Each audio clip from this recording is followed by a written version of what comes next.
이 사마리아 성에 복음이 전해지고 가장 먼저 어떠한 사역이 있었는지를 살펴봤습니다. 그 첫 번째 사역이 다름 아닌 성령 받기를 기도했다는 것입니다. 예루살렘에서 급히 소식을 듣고 두 사도인 베드로와 요한을 상처가 무성했던 악의 세력에 눌려있던 사마리아 땅으로 파송했죠. 급히 가서 이렇게 안수하며 기도했던 이유는 그 땅에 성령의 충만한 은혜가 필요했기 때문입니다. 이런 것입니다. 비록 그 사마리아 땅에 복음이 전해졌고 그들이 구원받았지만 여러분, 구원받았다라는 것은 신앙의 완성이 아니라 그때부터의 출발입니다. 이제 막 신앙의 걸음마를 뗀 거죠. 영적으로 보자면 영적인 유아기 어린 영혼들이 그 땅에 많았다는 것입니다. 그럼 그들은 한번 영적으로 태어나고 끝이 아니라 이제는 계속해서 성장해야 됩니다. 그 임무가 사마리아에 세워진 교회에 있었고 지도자들에게 있었습니다. 그런데 사람이 성장할 때 몸이 더 크는 건 아니잖아요. 그렇잖아요, 여러분. 저희는 시간이 갈수록 몸은 더 후퇴하고. 그럼 신앙이 성장할 때 여러 각도로 볼 수 있지만 가장 중요한 건 상처 입고 주님의 임재가 없어서 교만했던 마음이 점차 회복되는 거예요. 제가 지난주에 말씀드렸듯이 사람이 돌처럼 굳어버린 딱딱한 마음을 회복시킬 수 있는 유일한 방법은 인간의 힘으로 불가능합니다. 그것은 구원받은 우리 안에도 그런 상처와 교만이 있을 수 있는데 어떤 것으로만 가능하냐 하면 오직 성령의 능력으로만 가능합니다. 그 성령이 충만하고 안수하고 기도할 때 사마리아 땅에 나타났습니다. 이게 굉장한 역사입니다. 제가 보니까 이 사도행전 8장에 좀 키워드가 있어요. 1절을 보면 예루살렘에 큰 박해가 있었어요. 2절에 보면 이 스데반 집사의 죽음으로 큰 울음이 있었고, 그리고 8절 이하를 보면 큰 박해와 울음 때문인지 그 성에 큰 기쁨이 있었다. 위대한 고난 가운데 계신 분들이 있습니까? 하나님이 더 크신 은혜를 허락하시리라 믿습니다. 너무 이렇게 마치고 끝나면 얼마나 좋습니까? 그런데 제가 이번 주 말씀을 준비하면서 이거를 전해야 될까 말해야 될까 또다시 고민했습니다. 언제 고민했었냐면 사도행전 5장에서 여러분 기억나십니까? 초대교회에서 놀라운 부흥의 역사가 있을 때 한 부부가 교회의 성도로서 목숨을 잃었습니다. 누구죠? 아나니아라는 사람과 그의 아내 삽비라. 그럼 사마리아 성에 구원받고 성령 받고 회복되는 큰 은혜가 있었는데 그 안에 저자인 누가가 누구 이야기를 기록해놨냐면 시몬 이야기를 기록해놨다. 마치 맛있는 밥상에 초를 뿌리는 거. 여러분 이해되시나요? 그럼 왜 제가 지난주 읽었던 본문을 포함해서 이 긴 본문을 왜 다시 읽었을까요? 그 이유는 그 한 사람을 좀 소개하려고 합니다. 그가 누구냐면 시몬이라는 사람. 같이 한번 따라합시다. 시몬이라는 사람. 제가 봤을 때는 결론적으로 말씀드리면 오늘 이 말씀을 통해 저와 여러분 안에 믿음이 다시금 점검되기를 소망합니다. 여러분, 우리가 주를 위해서 많은 사역을 하기보다 더 중요한 게 있습니다. 그건 뭐냐면 하나님과 나와의 1대1의 관계 안에서 내 믿음이 참이냐 아니면 거짓이냐. 저희가 거짓되다라기보다는 오늘 말씀을 들으면서 저와 여러분 안에 가짜 믿음의 본성들이 회복되기를 소망합니다. 옆에 있는 분들에게 이렇게 한번 축복합시다. 가짜로 사는 게 얼마나 힘드십니까? 여러분, 예수 믿어도 진짜로 살아야 돼요. 오늘 보면 싹 가짜. 근데 이 가짜가 얼마나 자기를 잘 속이고 있는지 여러분 보시죠. 시몬이라는 그 사람은 마술사입니다. 예전에 마술사 하면 저희 어릴 적 우상 같은 인물이 있었습니다. 그 미국인 있죠? 데이비드 모필드. 굉장히 세계적인 마술사. 제가 어릴 적에 동물을 좋아했는데 아니 비둘기 한 마리 넣으면 마술 딱 하면 10마리가 나와요. 여러분 이해되십니까? 그 그 악어에 머리를 넣어도 악어가 해도 뭐 쌩쌩해. 사람 몸이 막 분리가 돼도 다시 붙어요. 그 저는 예전에 이게 진짜구나. 나중에 한국에서 무슨 은결 씨라고 세계적인 또 마술사도 나왔죠. 저도 자주 봤어요. 이거 진짜구나. 제가 참 어렸다라는 걸 부대에 입대하고 알았어요. 제가 한 달 후임인데 행정보직을 같이 맡았던 한 형님이 있었습니다. 2살 많았다. 그 형님의 직업이 뭐였냐면 전직 마술사. 제가 GOP에서 죄송해요. 할 일이 별로 없어서 밤새도록 마술도 배웠던 적이 있어요. 뭐라도 해야 된다. 라면도 끓여 먹고 튀겨 먹고 설탕 뿌려 먹고 마술도 이것도 되고 저것도 되고. 근데 결론을 맺었습니다. 마술은 전적인 눈속임이다. 그럼 아세요? 빨리 사람의 눈을 속이는 것이 그들의 능력이고 기술입니다. 그러니까 어떤 분들은 이 교회에서 마술한다고 하면은 죄라고 죄인 취급해가지고 막 욕하고. 근데 저는 그냥 엔터테인먼트로 즐기는 건 괜찮다. 그런데 오늘 성경에 나오는 시므온은 단순한 눈속임을 넘었다. 제가 봤을 땐 그는 뭔가 악의 세력에 사로잡혀서 실제로 악한 힘과 능력을 발휘했다. 요즘 말로 하면 용한 무당들 있죠.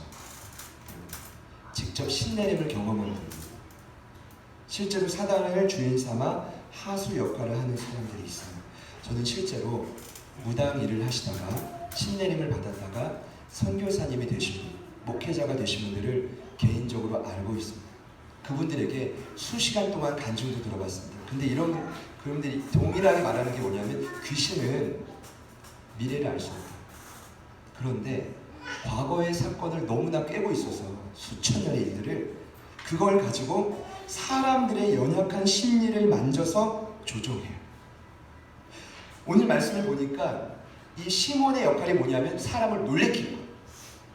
근데 놀라게 하다라는 성경의 원어의 의미를 보면 오늘 9절에 보니까 그가 마술을 행하여 백성을 놀라게 했다. 11절에 오랫동안 그 마술에 놀랐으므로 그를 따랐다. 여러분, 놀라다라는 의미는 뭐냐면 사람의 정신에 혼을 빼놓는 거예요. 그리고 흔들고 두렵게 하는 거예요.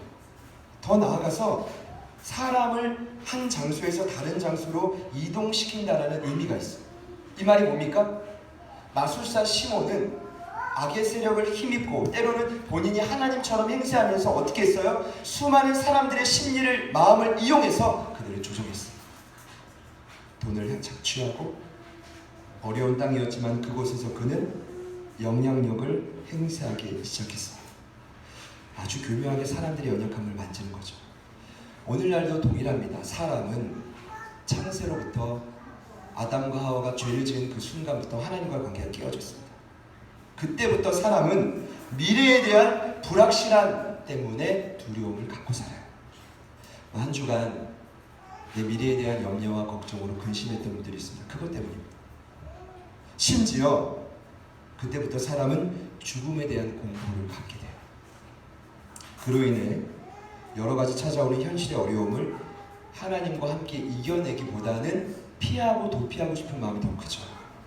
그리고 사회 전반적으로 굉장한 영향력이 끼치고 있다고 저는 확신합니다. 예를 들어서 깨어지는 가정, 자녀들의 탈선, 서로 속이고 죽이는 잔인한 사회.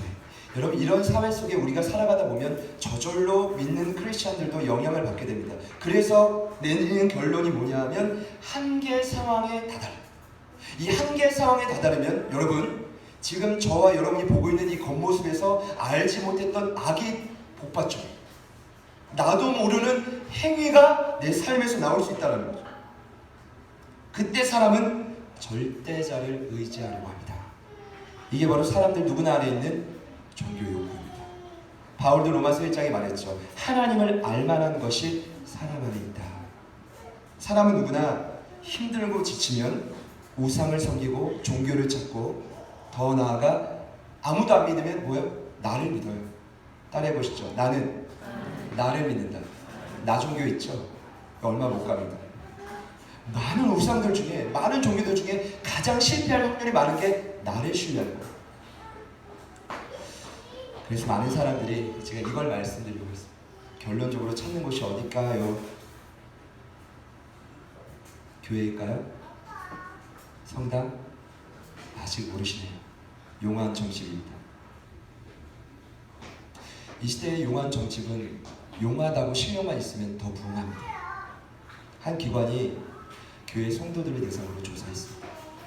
신앙생활 시작하고 용한 무당을 찾아갔던 경험이 있는 사람들, 충격을 받을 수 있는데 무려 그 퍼센티지가 40%에 육박합니다. 그럼 여기 딱 반 갈라서 이쪽은 조금 더 많이 앉으셨죠? 이쪽에 있는 모든 분들은 예수 믿고 한 번은 정집에 갔다 옵니다. 아무리 복채가 비싸고 거리가 멀어도 왜 갈까요? 그게 사람의 심리입니다. 유명한 간증이 있습니다. 한 집사님이 너무 문제가 계속돼가지고 정말 용한 정집을 찾아갔다. 전개가 나와야 되는데 아무리 그 무당이 해도 전개가 안 나오는 거예요. 그 무당이 나중에 알아차서 차렸어요. 본인의 신이 가르쳐줬어요. 그 사람에게 말합니다. 당신이 섬기는 신이 내가 섬기는 신보다 더 크다고. 이 말을 듣고 그 점집을 찾아갔던 성도가 집사님이 은혜를 받았어요. 충격을 받은 거예요. 그리고 어디 가서 이걸 나눴을까요? 구역에 가서 나눴어요. 함께하는 모든 구역 집사님들이 은혜를 받았어요. 내가 믿는 신이 예수가 진짜구나. 우스갯소리지만 아주 교묘하게 사람들의 심리를 이용했던 게 누굽니까? 시몬. 오늘 그 시몬에 대해서 저는 좀 설명하려고 합니다. 여러분, 이렇게 영향을 끼치던 사마리아 땅에 갑자기 누가 갔어요? 이미 나누었죠? 빌립이 갔어요. 이 빌립은요, 옷차림도 허름했을 것입니다. 남루했을 거예요. 근데 이 아저씨가 갑자기 가가지고 생명의 그리스도를 전했더니 사람들이 반응하기 시작해. 이제는 시몬이 아니라 빌립을 따르기 시작해. 자신을 더 이상 우상으로 섬기지 않고 더러운 귀신들이 그의 삶에서 떠나가기 시작했어요. 여러분, 놀라운 사건입니다. 중풍병자와 못 걷는 사람도 그의 안수 아래 낫게 됐어요. 결국 사마리아 수많은 백성들은 믿음의 표시로 세례를 받았어요.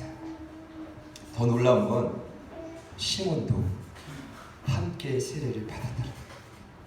성경에 나와요. 13절에 시몬도 보시죠. 믿고 세례받고 전심으로 빌립을 따랐다. 그리고 이제는 자기가 누구를 놀래켜주지 않고 그 표정과 능력 때문에 본인이 놀라기 시작합니다. 여기까지 끝나고 하면 얼마나 좋겠습니까? 성경은 시몬의 삶을 그 이후에 리얼하게 기록해놓고 있습니다. 지난주에 나눴던 두 사도가 성령 받기를 위해 기도하고 어떤 역사가 있었습니까? 구원받은 사람들이 실제적으로 바뀌기 시작했어요. 잘 보십시오. 맨날 불평하고 원망하고 교회에서는 행복한데 나가자마자 싸우시는 분들이 있죠. 이건 변화가 안 된 거예요. 사마리아 성도 마찬가지예요. 구원받았다고 삶이 바뀌어요? 천만의 말씀입니다. 그런데 매번 불평 원망하는 분들이 갑자기 감사하기 시작해요. 언제부터요? 안수받고 성령 충만한 그때부터. 믿으십니까? 기쁨이 없던 그 마음에 기쁨이 넘쳐나기 시작해. 이걸 누가 봤습니까? 시몬이 봤어요. 야, 이젠 더 이상 못 참겠다. 구원받고 세례받은 사람들이 낫는 건, 여러분, 이건 기독교의 참된 기적이 아닙니다. 진정한 기적은 무엇인지 아십니까? 내 삶의 현장에서 진정 내 마음과 삶이 변화가 되는 거예요.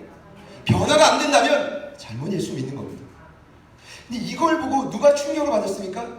시몬이 충격받아서 뒤로 자빠져. 그래서 그가 이제까지 쌓아놨던 모든 돈을 들여서 베드로에게 갔습니다. 성령 주는 권능을 나에게도 주십시오. 여기서 발각이 난 겁니다. 뭡니까? 첫 번째, 그의 믿음은 가짜였다. 저는 이해가 되지 않아요. 충격적인 사실은 제가 복음을 전했습니까? 아니요.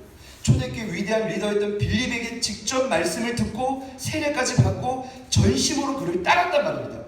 성경에는 어느 분도 그의 믿음이 가짜였다는 힌트가 나오죠. 근데 제가 말씀을 묵상하다가 보니까 하나의 힌트를 발견했어요. 어디냐면 같이 한번 따라해 봅시다. 전심으로. 전심이라는 단어를 찾아봤더니 온 마음을 다해. 좋죠, 여러분? 근데 이 단어의 풀어 설명하면 이런 의미가 있어요. 마음을요 오로지 한 곳에 집중하는 겁니다. 그러니까요 시몬 마술사가 집중하긴 했어요. 뭐에 집중했을까요? 빌립에게 집중했는데 뭐에 집중했을까요? 나도 빌립처럼 표적과 능력을 보이고 싶다. 그러니 한번 믿고 세례받고 따라가 보자. 어떻게 해요? 집중해서 전심으로. 빌립이 전심으로 전한 복음의 목표와 시몬이 전심으로 따랐던 삶의 이유가 상이하게 달랐다. 오늘 믿는 크리스찬의 삶에도 저는 이와 같을 수 있다고 생각합니다. 하나님께서 저희들을 향한 이 분명한 삶의 목표가 있는데 여러분은 또 저는 정작 내 생각과 열심을 내고 있는 삶의 목표가 다를 수 있습니다. 빌립에게 필요했던 건 전심이 아니었습니다. 참된 믿음은 전심도 중요하지만 더 중요한 건 진심으로 주를 믿는 것입니다. 우리 공동체 안에 열심으로 하는 거 좋습니다. 그러나 여러분의 믿음이 진심이 되기를 축복합니다. 내가 아무리 열심히 노력하고 행위를 얻어도 아니요. 하나님이 원하시는 건 진심입니다. 여러분 그거 아세요? 사람을 기분 좋게 여러 가지 노력을 많이 해도요. 사람은 진심을 알아요. 근데 누가 그 마음을 알아요? 외모를 보지 않고 중심을 보시는 하나님이 알아요. 우리의 믿음이 거짓이 아니고 진심이기를 축복합니다. 두 번째 알 수 있는 사실은 20절 말씀을 통해 나오죠. 우리 같이 한번 8장 20절 말씀을 읽어보겠습니다. 시작.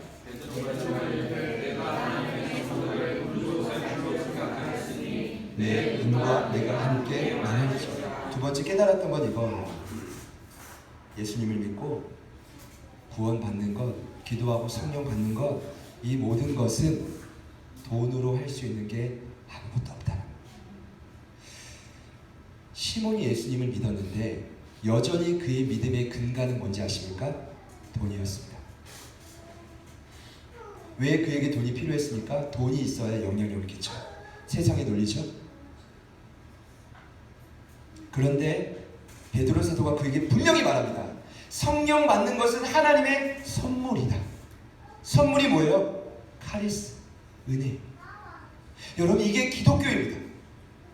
우리의 믿음이 고장나기 시작할 때는 언제부터냐 하면 삶의 근간이 하나님의 은혜로 기본이 갖춰져야 되는데 자꾸만 돈과 명예와 세상의 지위가 내 삶에 힘이 되어주고 야 그래도 진급해야지.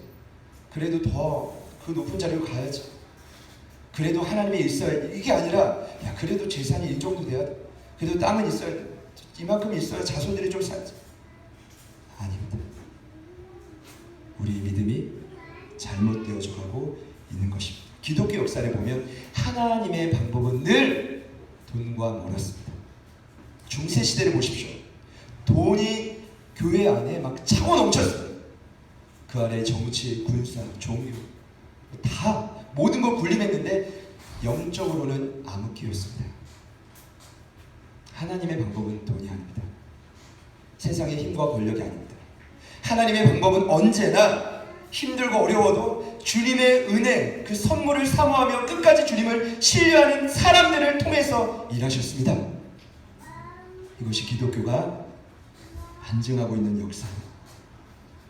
제가 보니까 결국 시몬이 아무리 복음을 듣고 전심으로 빌립을 따라도 오늘 드러난 건 뭡니까? 결정적인 순간에 그의 영적인 삶의 주인은 돈이었다.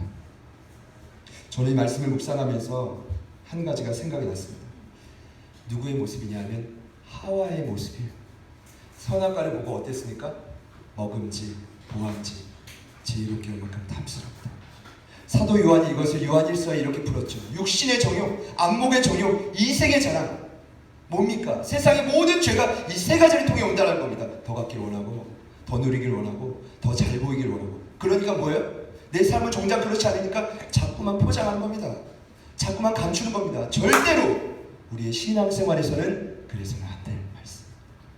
참된 믿음은 세상의 돈과 명예로부터 오지 않고 주님의 선물로부터 시작됩니다.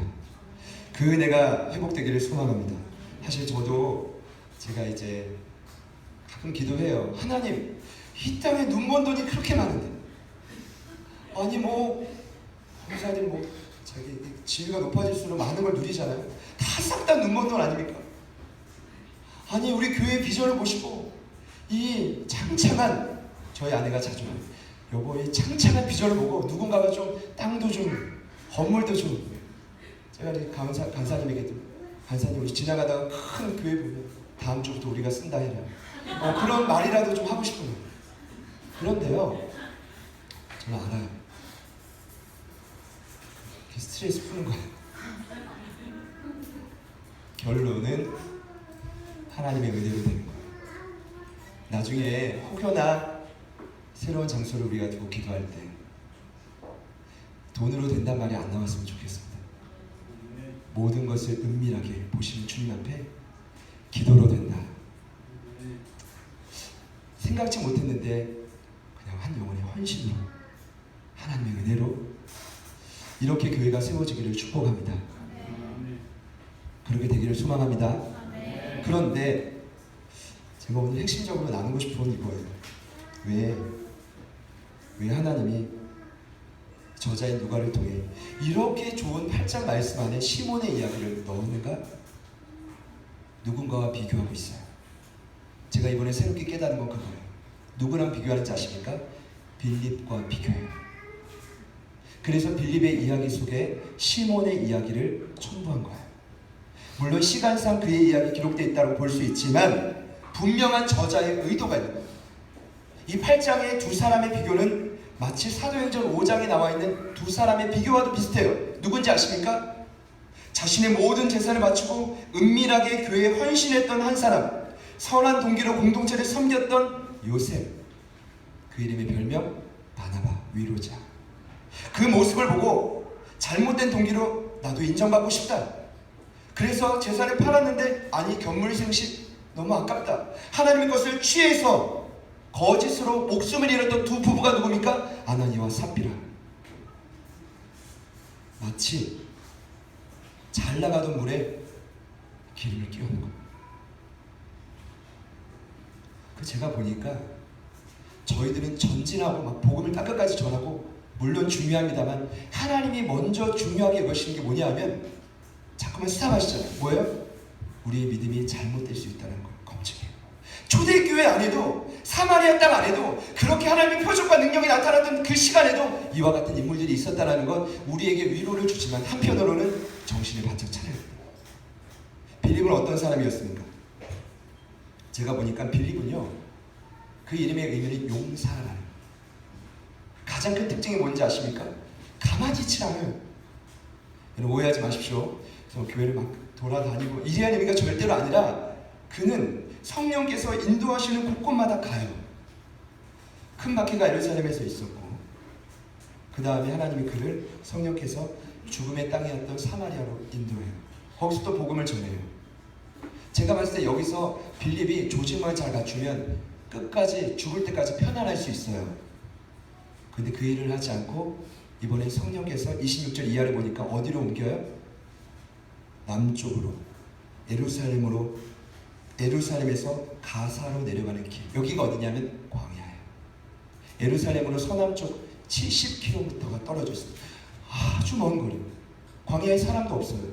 근데 성령께서 가라고 하니까 어떻게 해요? 가요. 여러분 잘 들으셔야 됩니다. 그곳에서 누굴 만나냐면 에디오피아 내시를 만나요. 우리가 생각하는 내시가 아니에요. 성경에 말하면 그 내시는 여왕 간다게의 모든 국고를 맡은 재정부 장관. 그런데 그 재정부 장관에게 복음을 전했고 세례까지 줬어요. 여기서 잘 보세요. 그가 만약에 에디오피아로 갔으면 어떻게 돼요? 한 자리 차지해요. 그런데 성경은 이렇게 말해요.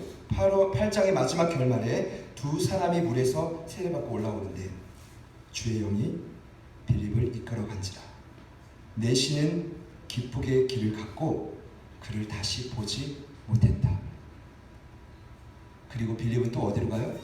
아소도, 여러 성, 그리고 가이사랴. 알아야 될 게 있습니다. 하나님 앞에 참된 믿음을 구사하는 사람은 주님께서 말씀하시는 그 부르심의 자리를 지켜요. 그 인생의 목표가 달랐어요. 빌립이 대단했던 게 아니라 저와 여러분들도 이와 같이 살아야 돼요. 그런데 말씀의 이면을 보니까 더 자세히 보면 이런 의미가 있는 것 같아요. 뭐냐 하면 하나님은 철저하게 사람의 영향력을 드러내는 걸 원치 않아요. 빌립이 조금만 더 머물면 유명해질 거 아닙니까? 절대로 그거 싫어요. 계속 옮겨요. 그리고 뭐만 나타나게 해요? 복음의 능력만 영광 받게 해요. 반면에 시몬은 그렇지 않았습니다. 성경에 그의 인생을 특이한 점이 있습니다. 전에부터 사마리아성이 있었다. 오랫동안 있었다. 이 말의 의미가 뭡니까? 터줏대감이. 돈을 벌어서 사람을 조종해서 영향력을 끼치고. 어떤 의미입니까? 안주했다는 것이죠. 빌립은 안주하지 않았습니다. 여기서 우리에게 하나님이 주시는 분명한 사인이 있다면 저와 여러분은 영적인 나그네로 살아야 됩니다. 하나님은 이스라엘 백성들을 구원시키고 허리띠를 졸라매고 두 손에 지팡이를 주고 신을 신기고 나그네로 살 것을 명령하셨습니다. 여러분, 어떤 나그네가 하늘 본향을 바라보며 주님 품을 그리면서 살아가지, 어떤 영적인 나그네가 하나님, 이 땅에서 저는 조금 더 누려야 됩니다. 집도 필요하고 또 건강도 필요하고 또 자손들이 출세해야 되고. 여러분, 물론 필요하고 다 필요한데 지금 여러분의 믿음의 우선순위는 어디에 있습니까? 영적인 나그네이십니까? 하늘 본향, 저희가 이번에 추석도 연휴를 맞이하지만 정말 그 하늘에 있는 내가 돌아가야 될 그 고향을 생각하며 내일을 살아가십니까? 아니면 이 땅에 있는 수많은 염려와 걱정, 근심거리 안에 파묻혀 살아가십니까? 제가 보니까요, 회색 지대는 없고 저희들의 신앙은 이 둘 중에 하나입니다. 지금 우리의 신앙이 영적으로 계속해서 밑바닥을 쳐가고 있다면 어디서부터 잘못된 겁니까? 거기서부터입니다. 안주하려고 했던 마음, 참된 믿음을 갖지 못했던 가짜 믿음이었던 그 시몬의 삶을 보니 성경은 분명히 그의 삶을 이렇게 정의합니다. 저는 오늘날도 저희들의 삶의 현장 속에 이와 같은 모습들이 충분히 재현될 수 있다고 생각합니다. 부디 저희들의 믿음이 진짜이기를 소망합니다. 여러분은 시몬이십니까? 빌립이십니까? 제가 성경을 보니까 재미난 건 이 사람을 소개할 때 사람이라고, 이 말장난이 아니라요, 오늘 시몬이라는 사람이라고 소개하죠. 이게 말씀의 제목 아닙니까? 누군가를 소개할 때 사람을 붙였던 몇 구절의 성경 본문이 있어요. 요한복음 3장을 보면 니고데모라 하는 사람이, 사도행전 5장을 보면 아나니아라 하는 사람이, 오늘 누굽니까? 시몬이라 하는 사람이. 이 말의 의미는 지금 저와 여러분도 동일한 사람이라. 사람은 누굽니까? 아무리 성령 충만했어도 한순간 넘어지고 쓰러지고 유혹에 파멸될 수 있는 것입니다. 오늘 그런 자들의 결말은 동일합니다. 내가 은과 함께 멸망할지어다. 파멸될 것이다. 보지 않아도 뼈납니다. 반면에 니고데모는 예수님께 복음을 받고 유일하게 제자들이 다 떠나갔어도 아리마대 사람 요셉과 함께 예수님을 장사 지냈습니다. 끝까지 증인의 삶을 살았습니다. 근데 저와 여러분 결론 아시겠지만 아나니아는 목숨을 잃었습니다. 시몬, 오늘 성경에 더 이상 그 이야기를 기록하지 않지만 여러분 그거 아십니까? 시몬이 나중에 예루살렘 본거지로 가요. 믿음 때문에 간 게 아니라 본거지에 있는 그리스도인들을 타락시키게 해갔습니다. 둘 중에 하나입니다. 오늘 말씀을 들으시면서도 우리의 딱딱히 굳었던 마음이 더 완고해질 수 있고, 아니면 내 믿음이 가짜였구나, 진심을 회복하고 은혜를 회복해야 되겠구나, 회복될 수 있습니다. 시몬은 그리하지 못했습니다. 그래서 예루살렘에서 베드로에게 또다시 증거를 받습니다. 그럼에도 불구하고 그는 돌이키지 못했습니다. 훗날 이레니우스에 의하면 이 시몬, 영지주의 아버지라고 불리죠. 기독교를 가장 크게 방해했던 이단이 시몬으로부터 시작된 겁니다. 요즘에도 성직매매라는 단어를 시몬이라고 말해요. 뭡니까? 시몬의 이름. 저는 여러분, 우리에게 붙은 그 사람이라는 표식이 그 말로가 멸망이 아니기를 소망합니다. 니고데모처럼, 또 빌립처럼 진짜 믿음을 가지고 영적인 나그네로 살아가지 않겠습니까? 이 땅의 삶이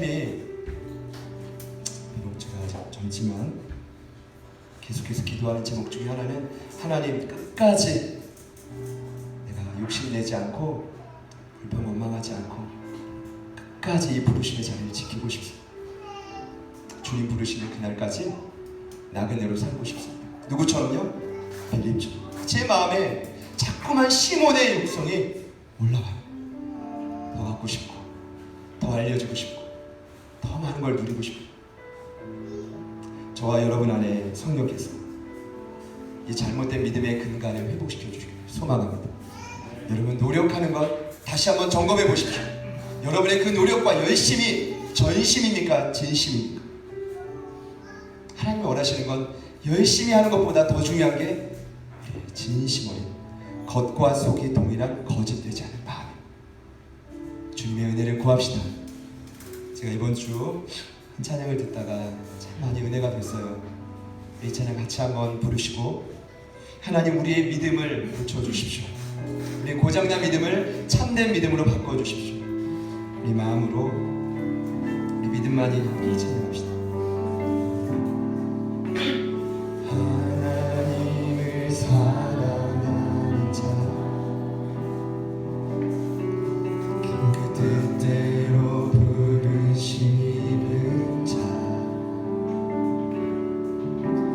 모든 것이 합력하여서 선을 이루게 하시니 하나님을 사랑하는 자, 그 뜻대로 부르시는 자, 모든 것이 합력하여서 선을 이루게 하시니 믿음만이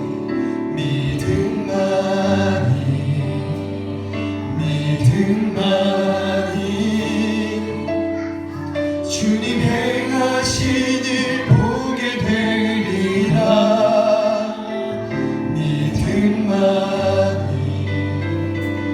믿음만이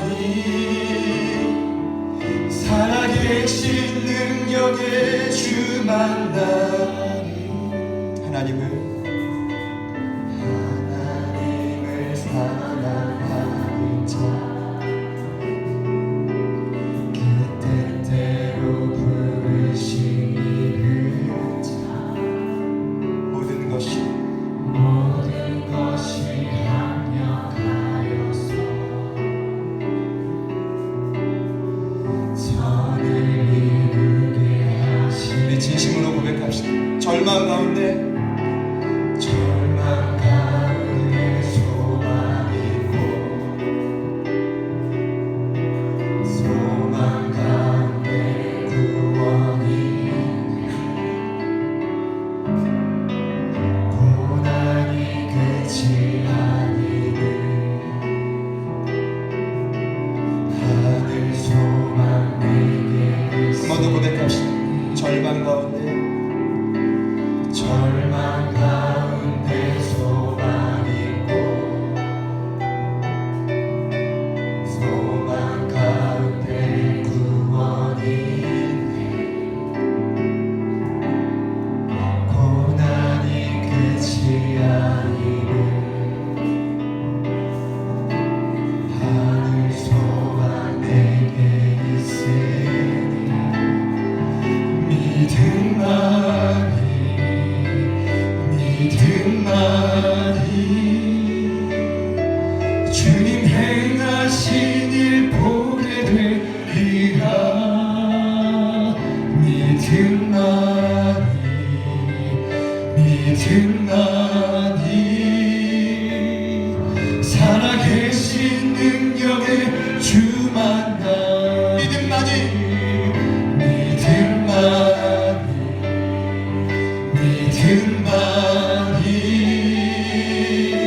주님 행하신 일 보게 되리라.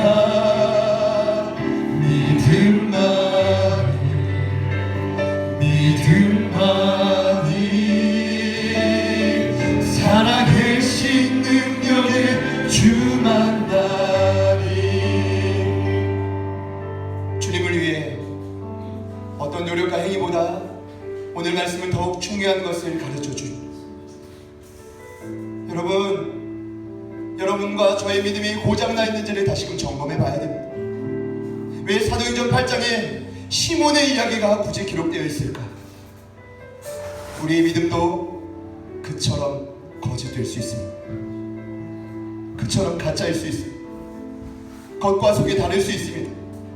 겉으로 믿는 척하지만 여전히 시몬과 같이 세상의 돈과 명예와 권력을 따라 살아가야 된다는 강박관념에 피곤하여 지칠 수 있습니다. 그렇지 않습니다. 우리가 믿는 기독교는 은혜의 종교입니다. 우리가 아무것도 하지 않아도 주님 앞에 나와 우리의 연약한 삶을 맡기면 주님이 우리를 찾아오시는 것입니다. 그것이 우리 안에 회복이 될 때 그제서야 하나님은 저희를 통해 빌립과 같은 삶을 이루어 가시는 것이죠. 저와 여러분의 영적인 나그네입니다. 혹여나 한 주간 살아가며 주님보다 이 세상이 더 커 보이셨던 분들이 있다면 이 시간 주님께 회개하십시오. 그리고 오늘 말씀을 들으시며 겉과 속이 다른 사람 앞이 아닌 하나님 앞에서 그와 같은 모습으로 나를 계속 감추었던 모습이 있다면 주님 앞에 회개하십시오. 하나님은 외모로 사람을 취하지 않기 때문이죠. 우리 다시 한번 이 찬양 고백할 때 주여 우리의 고장난 믿음을 고쳐 주옵소서. 우리 가정의 고장난 믿음을 회복시켜 주옵소서. 다시금 믿음의 주여 온전케 하시는 주님만 바라보게 하여 주옵소서. 우리 다시 한번 이 찬양 고백하며 나아갑시다. 하나님을 사랑하는 자 그 뜻대로 부르시니 그 자 모든 것이 합력하여서 선을 이루게 하시리. 절망 가운데 소망 있고 소망 가운데 구원이 있네. 고난이 끝이 아니네. 하늘 소망 내게 있으니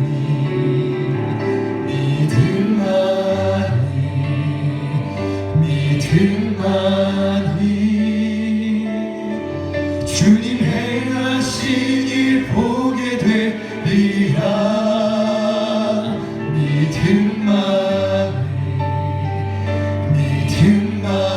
믿음만이 살아계신 능력의 주의 목소리 높여 보내줍시다. 믿음만이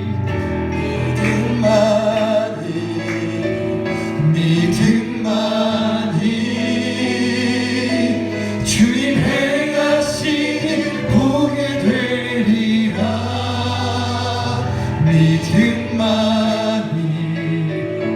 믿음만이 살아계신 능력의 주님 마지막으로 모두 고백합시다. 믿음만이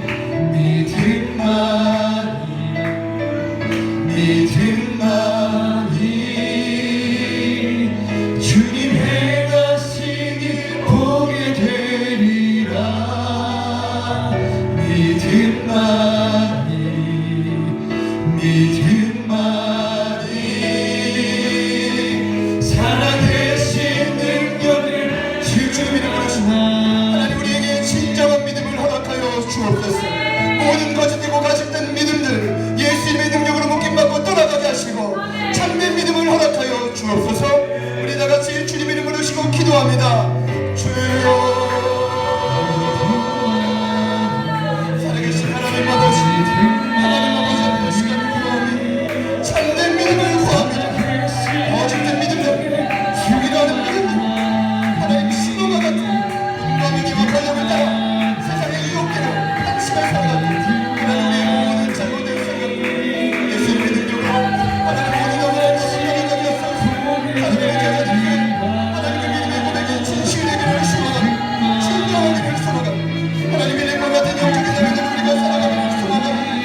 기도하고 마치겠습니다. 하나님을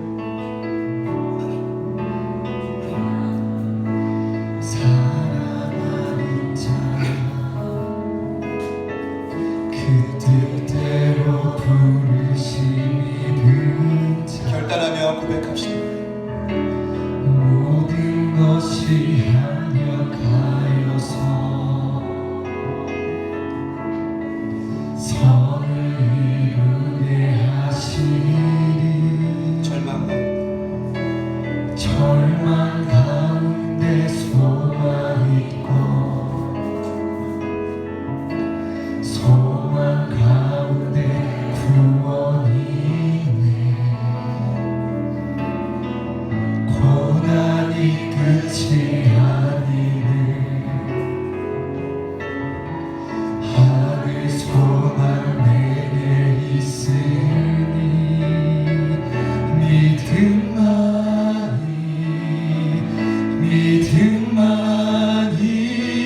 믿음만이 주님 행하신 일 보게 되리라.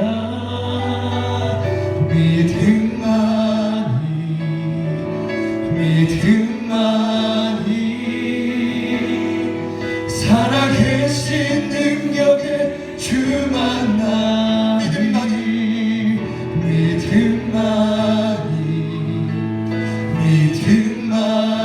믿음만이 주님 행하신 보게 되리라. 믿음만이